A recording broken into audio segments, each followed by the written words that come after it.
நம்ம பலாக்கொட்டை தொக்கு செய்ய போகிறோம். அதுக்கு பலாக்கொட்டையை நல்லா அலசிட்டு லைட்டாக கொஞ்சம் உப்பு போட்டு ஒரு அரை உப்பு போட்டு அவிச்சு இப்போ நான் எடுத்துக்கிட்டேன். பலாக்கொட்டையை உப்பு போட்டு அவிச்சு எடுத்துட்டு இப்போ அந்த தோலெல்லாம் தனியாக இப்போ நம்ம உரித்து எடுக்கணும். இப்போது மேல் தோலை உரிச்சிடலாம். இந்த உள்ளே இருக்கிற இந்த சிகப்பு தோலை எடுத்துட்டு தான் சாப்பிட்ணுன்னு சொல்லுவாங்க. ஏன்னா இது வயிறு வலிக்குமா இந்த தோலோடு சாப்பிட்டா. அதனால் இப்போ இந்த தோலையும் நான் ஒரு சின்ன கத்தி வச்சு இப்போ அதை நான் எடுத்துகிட்ருக்கேன். இந்த மாதிரி உரித்து வெள்ளையாக எடுத்துக்கணும்.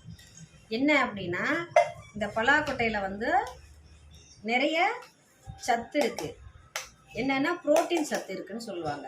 இந்த பலாக்கொட்டை நம்ம சாதாரணமாக இதை நம்ம யோசிக்கக்கூடாது. எப்படி ஒரு பாதாம் பருப்பு முந்திரி பருப்பில் இருக்கிற அந்த புரோட்டீன் சத்து இந்த பலாக்கொட்டையில் இருக்குதுன்னு சொல்லுவாங்க. என்ன கொஞ்சம் சமைக்கும்போது நம்ம அதை கொஞ்சம் கவனமாக இதுக்கு தேவையான பொருட்களை போட்டு நம்ம சமைச்சிக்கிட்டோம்னா கண்டிப்பாக வாயு பிரச்சனை வரும்னு ஒரு சிலர் சொல்லுவாங்க. அந்த வாயு பிரச்சனை கூட வராத அளவுக்கு நம்ம அதை சமையலில் கவனமாக கொஞ்சம் செஞ்சுக்கிட்டோம்னா அந்த பிரச்சனை வராது. இதனுடைய முழு சத்தும் நமக்கு கிடைக்கிற மாதிரி நம்ம சமைக்கணும். பலாக்கொட்டை தொக்கு எப்படி செய்ய போகிறோங்கிறத பார்ப்போம். கொஞ்சம் எண்ணெய் அதிகமாக இருந்தால் தான் நல்லாயிருக்கும். ரொம்பவும் சேர்க்கக்கூடாது, ஓரளவுக்கு நார்மலாக இருக்கணும். எண்ணெய் ஊற்றியாச்சு. கொஞ்சம் வெந்தயம்,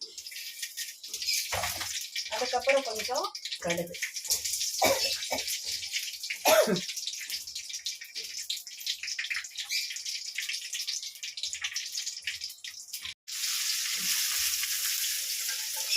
வெங்காயம் கருவேப்பிலை போட்டு தாளிக்கிறோம்.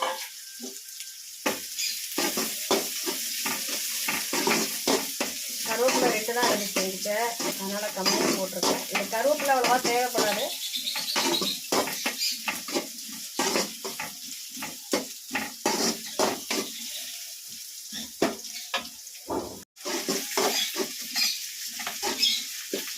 உப்பு கொஞ்சம் இந்த வெங்காயத்தில் கொஞ்சம் உப்பு போடணும்.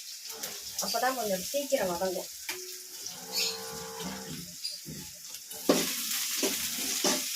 இன்னும் நிறைய தொக்கு இல்லையா, ஒரு 3 வெங்காயம் போட்டிருக்கேன் நான்.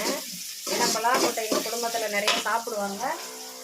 அதனால் ஒரு 3/4 கிலோ பலாக்கொட்டை வாங்கி நான் இப்படி தோல் உரித்து அது மேலே இருக்கிற அந்த சிகப்பு தோலை ஓரளவுக்கு, ரொம்ப இல்லாத ஓரளவுக்கு, இப்போ பாருங்கள் அது பாதாம் பருப்பு மாதிரி இருக்குது. இப்போ இதுக்கு வெங்காயம் ரொம்ப வதங்கக்கூடாது, பாதி வெங்காயம் வதங்கின மாதிரி இருந்தால் போதும். அப்போ தான் கொஞ்சம் சாப்பிடும்போது நல்லா இருக்கும்.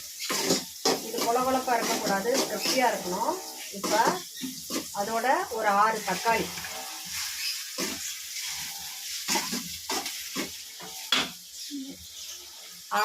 போட்டிருக்கேன். ஒரு மீடியம் சைஸ் தக்காளி. இப்போ இதுக்கு கூட கொஞ்சம் உப்பு போடும்போது கவனமாக போடணும், அதிகமாக ஆயிடக்கூடாது. உப்பு போடுறதுல மட்டும் கவனம் வச்சுக்கணும். நம்ம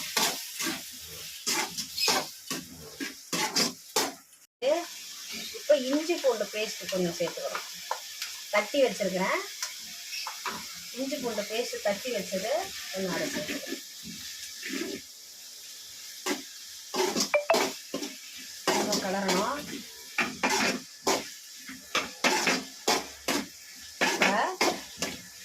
நம்ம வீட்டில் அரைச்சி வச்சுருக்க மிளகாத்தூள் அது ஒரு 2 ஸ்பூன்.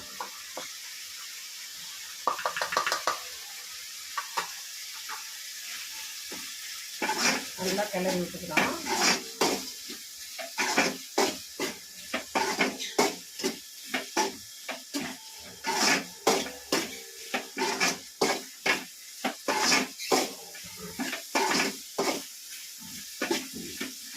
மாதிரி நம்ம காரம் எங்கள் வீட்டில் கம்மியாக வேணும், காரம் அதிகமாக வேணும்னா 1 ஸ்பூன் போதும்.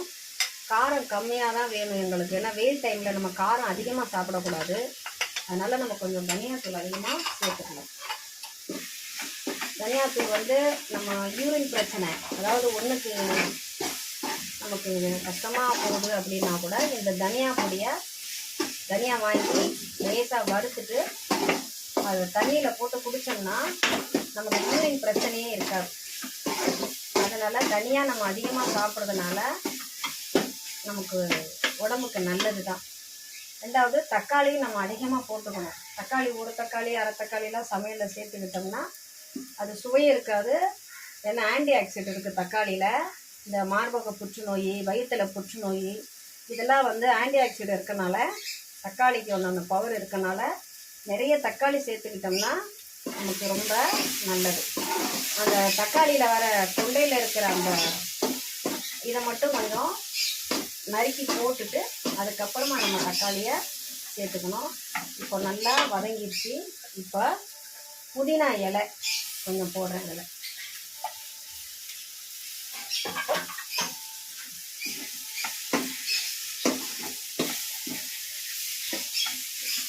நறுக்கி வச்சுருக்கிற இந்த பலாக்கொட்டையை சுத்தம் பண்ணி வச்சுருக்கிற இதை நாம் இப்போ இதில் சேர்த்துக்கிறோம்.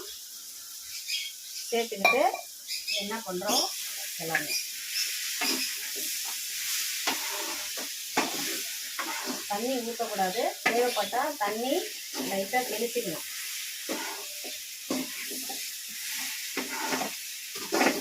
நான் வச்சிருக்கிற அந்த சிறுபருப்பு பருப்பு கீரை சாம்பாருக்கு இந்த ரெசிபி ரொம்ப நல்லா இருக்கும். சைவம் சாப்பிட்றவங்க, அசைவம் செய்ய இது பண்ணுறவங்க வேறு, சைவம் சாப்பிட்றவங்களுக்கு இந்த மாதிரி ஒரு ரெசிபி வந்து ரொம்ப நல்லாயிருக்கும். நம்ம வீட்டுக்குள்ளாரையே இந்த மாதிரிலாம் செஞ்சு சாப்பிடும்போது உடம்புக்கு ஆரோக்கியமாக இருக்கும். இன்றைக்கி வரக்கூடிய இந்த நோய்கள்லாம் நமக்கு வந்து வராது. பெரும்பாலும் கடையில் அவங்க என்ன மிளகாத்தூள் போடுறாங்க, என்ன மாதிரி பண்ணுறாங்கன்னு தெரியாது. இப்போ நான் லேசாக தண்ணி தெளிச்சுக்கிறேன். ஏன்னா முதல்ல வெங்காயம் போடும்போது கொஞ்சம் உப்பு போட்டேன், அதனால் கொஞ்சோண்டு உப்பு கலந்துக்கிறோம். அவ்வளோதான். இப்போ இதை நல்லா இப்படி கலந்து விட்டு, ஏன்னா எல்லாம் வேக வச்சு தான் எடுத்து நம்ம அதை சுத்தம் பண்ணோம். இப்போ ஒரு கொதி வந்ததுக்கப்புறம், ஒரு பெரட்டல் மாதிரி வந்ததுக்கப்புறம் நம்ம இறக்கி வச்சு பரிமாற வேண்டியதான். ஆகட்டும், கொஞ்ச நேரம் இதை நம்ம மூடி வச்சுக்கலாம். நல்லா வதங்கிடுச்சு. இப்போ கொஞ்சம் நான் கருவேப்பிலை போடுறேன். ஏன்னா புதினா கொத்தமல்லி எல்லாம் போட்டு தாளிச்சாச்சு. இப்போ நல்லா வந்திருக்கு பாருங்கள். அதில் நம்ம அப்படியே தட்டில் எடுத்து வச்சு சாப்பிட போகும்போது சாப்பிட்டுக்கலாம். இது வந்து சாப்பாட்டுக்கு சாம்பாருக்கு வச்சு சாப்பிட்லாம், ரசத்துக்கு வச்சு சாப்பிட்லாம், கீரைக்கு வச்சு சாப்பிட்லாம், சாதத்துக்கு வச்சு சாப்பிட்லாம். இப்போ நீங்களே பாருங்கள், நல்லா வந்துருக்கு.